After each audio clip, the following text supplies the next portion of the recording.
तो आइए शुरुआत करते हैं चुनावी राज्यों से जुड़ी खबरों के साथ।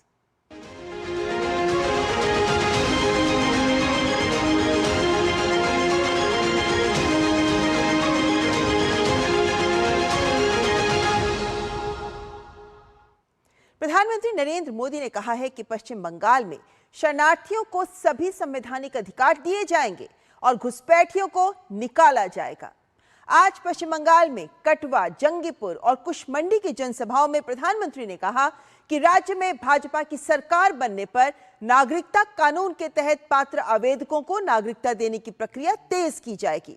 साथ ही प्रधानमंत्री ने कहा कि 15 वर्ष के शासन के दौरान तृणमूल कांग्रेस ने राज्य की जनता को भय के अलावा और कुछ नहीं दिया। उन्होंने कहा कि भाजपा राजनीतिक हिंसा में शामिल लोगों पर सख्त कार्रवाई करेगी। पीएम ने सिलीगुड़ी में एक रोड शो भी किया जिसमें अपार जनसमूह उमड़ पड़ा। इस दौरान पीएम के काफिले ने एम्बुलेंस को रास्ता भी दिया।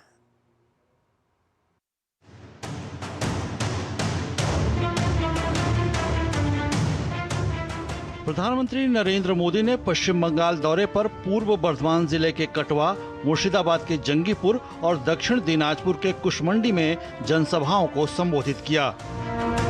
उन्होंने पश्चिम बंगाल में घुसपैठ व कल्याणकारी मुद्दों पर भारतीय जनता पार्टी का रुख स्पष्ट किया और वादा किया कि राज्य की सत्ता में आने पर मतुआ और नामशूद्र शरणार्थी परिवारों को नागरिकता देने की प्रक्रिया तेज की जाएगी। पीएम मोदी ने राज्य में तुष्टीकरण की राजनीति को खत्म करने के लिए समान नागरिक संहिता लागू करने का भरोसा दिलाया। वहीं घुसपैठ करने वाले लोगों को अपना बोरिया बिस्तर समेटने को भी कहा। जो बीजेपी सरकार बंगाल को एक और बड़ी चुनौती से मुक्ति दिलाएगी। जो भारत में घुसपैठ करके आया है उसको भारत से खदेड़ा जाएगा। मैं हर घुसपैठिए से कहूंगा वो अपना बोरिया बिस्तर बांध ले। और इतना ही नहीं, जिन्होंने घुसपैठ कराई, नकली कागज बनाए, यहां सरकारी योजनाओं से उनको जोड़ा, उन सब का भी हिसाब होगा। प्रधानमंत्री ने कहा कि मुख्यमंत्री ममता बनर्जी के 15 वर्षों के शासन ने बंगाल में भय का माहौल पैदा किया है। साथ ही उन्होंने महिला मतदाताओं से भाजपा के समर्थन में एकजुट होने का आह्वान किया। पीएम मोदी ने राज्य में भाजपा सरकार बनने पर युवाओं के लिए स्थानीय स्तर पर ही उच्च शिक्षा और रोजगार की सुविधा मुहैया कराने का वादा किया। महिलाओं के खाते में 3,000 रुपये सीधे पहुंचेगा। नौकरियों में 33% आरक्षण मिलेगा। बंगाल की बेटी अब डरेगी नहीं। बंगाल की बेटी अब असुरक्षित नहीं रहेगी।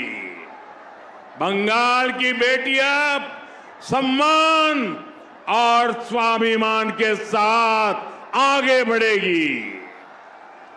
बंगाल में एम्स, आईआईटी और आईआईएम जैसे संस्थान भी बनेंगे ताकि हमारे युवाओं को घर के पास ही अच्छी पढ़ाई मिल सके।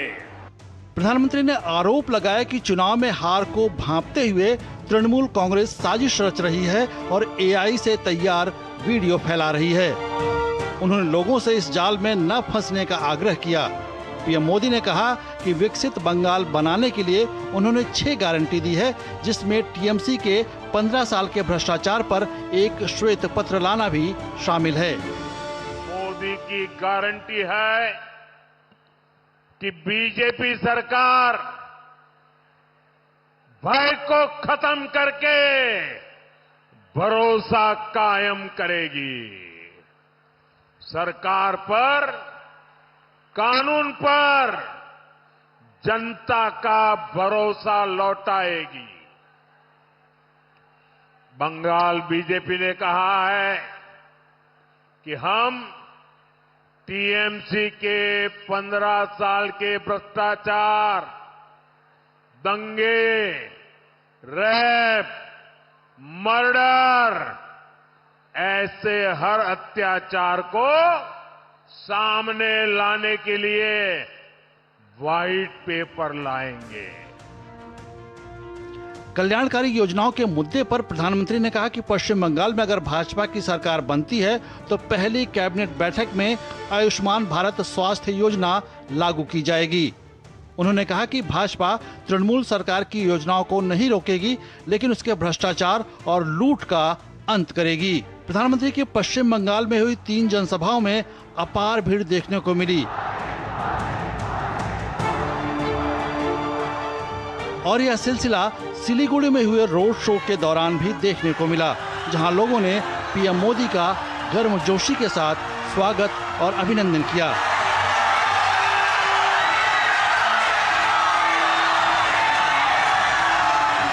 ब्यूरो इनपुट्स के साथ प्रसेनजीत बख्शी, उर्मिलेश और शैलेंद्र मिश्र की रिपोर्ट, डीडी न्यूज।